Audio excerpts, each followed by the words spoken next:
days after a midterm election, and questions of the people's voice, institutional integrity, and the balance of power in government continue to demand attention.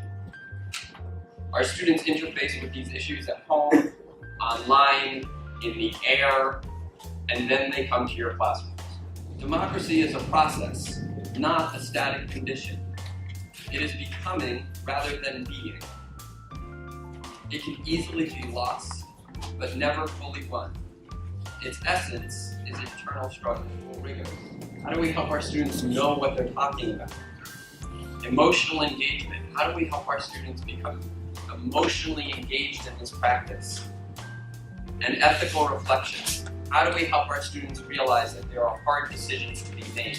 Because if it was easy, it would be perfect. But there are hard questions that have to be answered in order to make this democracy keep moving.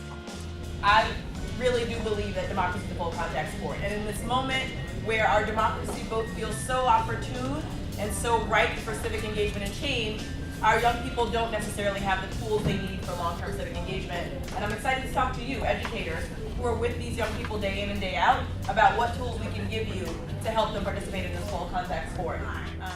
I'm a native New Yorker, a self-proclaimed democracy nerd, and a mother of three who really believes in the power of democracy to help address concrete systemic issues we are facing as a society. I am proud and honored to do that work every day as the New York City Executive Director of a nonprofit called Generation Citizen. We're about 9 years old, and our solution is pretty simple. When in a moment where, like I said, democracy feels fragile, but also so ripe for opportunity, we partner with schools and educators like yourselves to implement an innovative and exciting curriculum that we call Action Civics. This is an overview of the application process. So these are the things that we ask you for. These are the big buckets. We ask you for certification or that you are on track. Resume and work history. For academic history, there is an essay question. And we ask for professional references. We don't ask for letters, we just need contact information.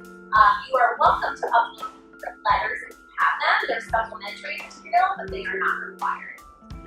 The essay question that is not a thesis, it's not a doctorate, we're not looking for a very lengthy response. In fact, we give you pretty narrow, a narrow number of words that you submit. It is a 3-part question usually, and it walks you through a hypothetical scenario. There is no one right answer. We're looking for a thoughtful response. We're looking to see if you're the question, you're answering the question. Don't overthink it is my biggest piece of advice to you. Have someone read it over, make sure it's clear, and answers the question. This is our opportunity to see how you think.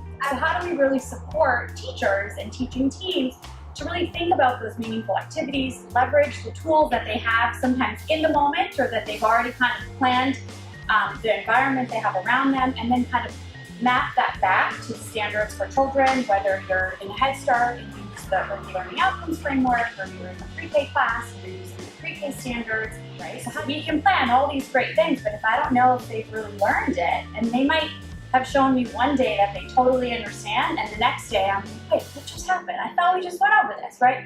How do you assess multiple times through, so that's a lot of the work that we do. It doesn't happen overnight, and there's no kind of recipe that's one size fits all, but it is an ongoing process, always coming back to what is working best for the children in your class. And what might work one year doesn't work the next year, and it really just depends. And so I think that's a key thing to remember. Units of study. So the Division of Early Childhood has 10 units of study. They're online. I'm happy to show you where they are.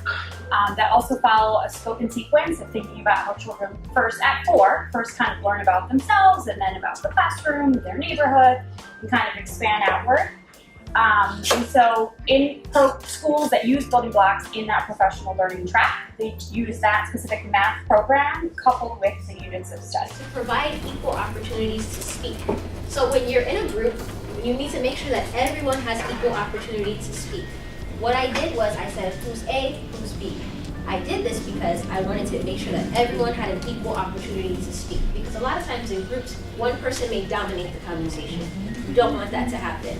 A way in your classroom to provide an equal opportunity to speak is through an A-B partnership. How you guys doing? My name is David Adams. I'm the Director of Social and Emotional Learning at the Urban Assembly. And I'm here at Hunter College School of Education to talk about the importance of social and emotional learning for education for today's students. Social and emotional learning provides the foundation for teaching and learning across schools. Teaching students how to manage their emotions, how to communicate effectively, how to deal with relationships, and how to make good decisions is the foundation of what they're going to be needing in the future for post-secondary outcomes. Students are now going to be entering a world in which working with teams is going to be the way and the format in that they make good decisions and are productive in their new environments. Students will need to be able to solve problems, communicate effectively, and manage their emotions to be successful. So if you're thinking about becoming a teacher, if you're thinking about working in the classroom, or you're thinking about becoming a guidance counselor or a social worker, or even a school psychologist, you need to think about how social and emotional development for both teachers and students are going to create the foundation for your school success.